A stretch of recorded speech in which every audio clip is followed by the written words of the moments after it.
Squawk Talk. Happy holidays and welcome back to another episode of Squawk Talk. I'm one of your hosts, Canon Clarke. And as always, joined by his co-host, Flip Dunsworth. We are at the end of the regular season of the Fantasy Football League, and we're looking down the barrel of the playoffs. We're here to bring you the highlights of what's coming up and talk through some of the people who maybe aren't having such a good holiday season here as they enter the toilet tournament, what's normally referred to as the consolation ladder. So before we get into this week's matchups in the playoffs, we just want to take a look at some of the teams that didn't do so well. And first on the list here is Chris Faulkner's More Than a Keenan.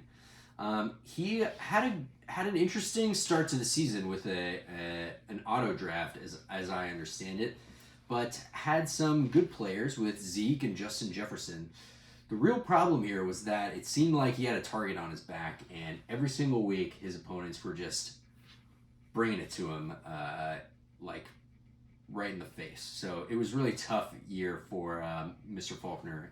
He had a tough season. Who else do we want to talk about there in the consolation ladder? Yeah, it was a real tough breaks there for Mr. Chris Faulkner, but I gotta say, right there on the cusp of the playoffs was our good friend Trevor Partington and McCaffrey Reloaded, another one of our great GMs who ran up against the injury bug this year. Lots of injuries this year in the NFL to some key players, and his team's namesake, the McCaffrey Reloaded, out with another season-ending injury. And you get the sense, Flip, that our buddy Trevor was a little bit distracted by one or maybe two things that doesn't quite come to mind. It's on the tip of my tongue. Right. Two things he was really distracted with that, maybe fantasy football wasn't his top priority. Right, he's usually super on it on the waiver wire, Yeah. and an injury like McCaffrey is tough to overcome. It really is. He can really make some moves and pivots, but it just seemed like, fantasy football kind of took a back seat to maybe a couple other really important things that were going on in his life. Yeah. Well, what about the bottom of the barrel there, Flip? Who else we had there who just didn't quite make the cut? Well, we got a couple of funny teams here with Najee in a bottle. I think Devin Schmidt is probably looking at the bottom of a bottle right now. If you're having trouble this holiday season, you didn't make the playoffs, you can always turn to Bacardi. That's what we do on the show, and we encourage everyone to do so as well. I think Devin Schmidt, he had a tough season. Najee actually worked out great for him as a running back there for the Pittsburgh Steelers, but guys like Julio Jones, DeAndre Hopkins, Emmanuel Sanders, there's a lot of wide receivers that are a little long in the tooth there, so you might have to rethink that next season. And bottoming out this group of GMs, we have, of course, Science the Shit, although he didn't finish in last. Right. For a GM who didn't show up for many weeks of the season, you finished in ninth. Yeah, there were many weeks with empty rosters there, or hurt guys playing and starting lineups.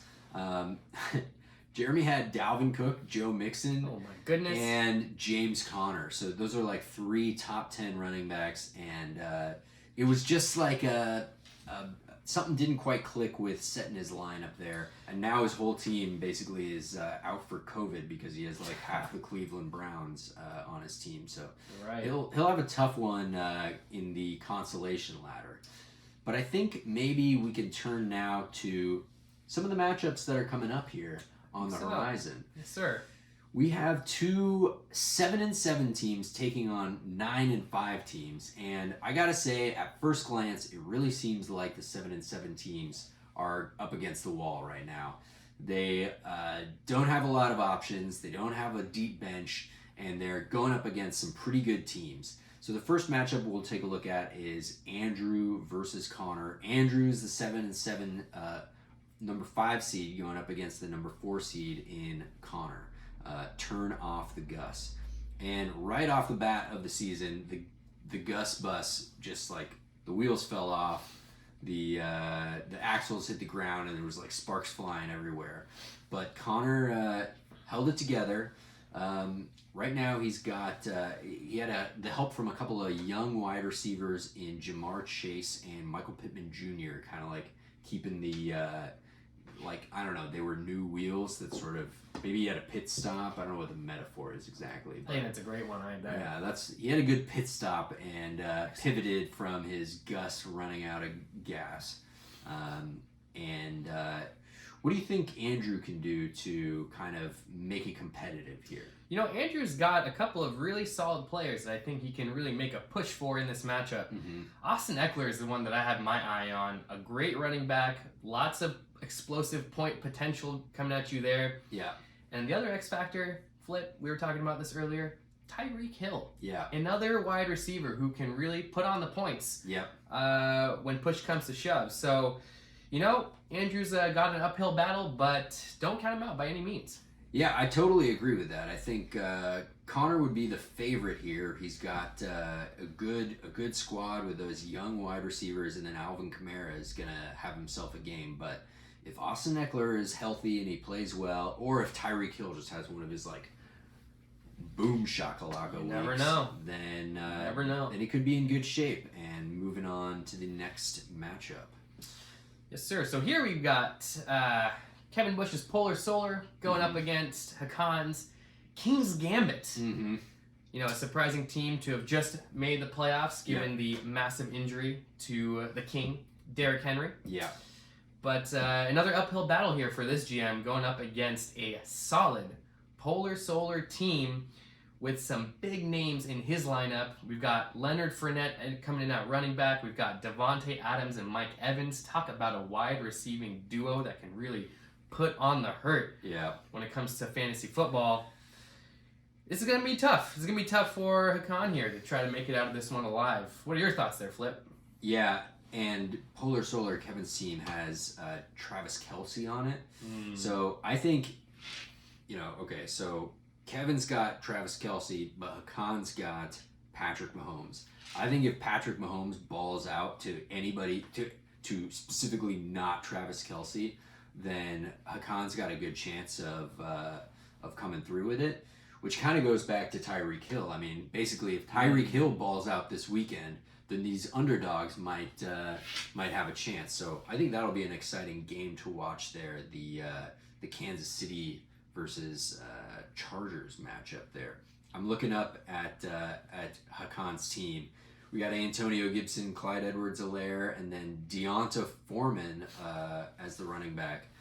It sort of screams, Derrick Henry, where is my champion? Where is our guy?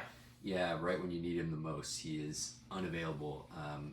So that'll be a tough matchup for Hakan. Indeed. Well, hey, before we sign off, let's give our flowers to the top finishers of our regular season. That would be Nancy and Nathan's Masked Menace team, as well as Eric Uhosh's Slappin' Tibas, man. Yeah. Excellent work, those two, earning that bye week. Yeah. So those will be the people that the winners of the 5-4 seed and 6-3 seed will face next week. But that's all we got for this week. Have a good holiday season, and we will see you shortly after this round of exciting matchups. Peace. Wait, quick time out. We didn't do predictions. Should we do predictions? Oh, okay. We could do that. Should we do? We can just splice that in somewhere. Yeah, okay. We're going to take it over to some predictions now, and the first prediction that we're going to do is with the consolation ladder. I'm thinking that the More Than a Keenan is going to have a good finish to the season. Got some good wide receivers. Justin Jefferson, Deontay Johnson, Keenan Allen, they're all healthy. He had a good season overall. He just kind of got slapped with all those points week after week. It was the karma coming back to bite him from auto drafting maybe. But sometimes that's what you got to do. So I think he could have a strong finish to the season and make a splash in the consolation ladder. What do you think? I'm going to go with a hot take here. Yeah. Barring any injuries, because we know this GM does not keep up with injuries. Yeah. I'm picking Science this shit. He's got a deep starting roster. And Yeah. like I said, as long as there are no injuries to his roster, Yeah. and he doesn't need to worry about picking up any players off the waiver wire, Right. I could see this GM making a run all the way to the top of the consolation bracket. Yeah. Dalvin Cook and Joe Mixon. I mean, they can definitely. They're a 1-2 punch that is worth banking on. So I think that could definitely work out for him. Well, hey, let's move up to the winners bracket. Yeah. And in the main playoff bout, Yep. who is your pick to take it all the way there, Flip? I think the Masked Menace is going to have a real strong end of the season here. Jonathan Taylor, Nick Chubb are the 1-2 punch on the ground, and CeeDee Lamb and Deebo Samuel are the 1-2 punch through the air, or maybe the 1-2 the wings through the air. So I think they're going to sail to the finals and potentially to the Golden Goose itself. What do you think for your predictions for the end of the season? This is a tough one. This year, as you all know, it's been a tight race, a lot of tight competition throughout the whole bracket. But this year, I think it's finally his year. Kevin Bush's Polar Solar. A top 2, top 3 finisher consistently year after year. He's having another strong surge at the end of this season. Yep. I can see this GM taking it all the way in this year's playoffs. Could happen. Could happen, Canon. That's right, Flip. All right. It could. It could. All right. All right. Cool. Squawk Talk.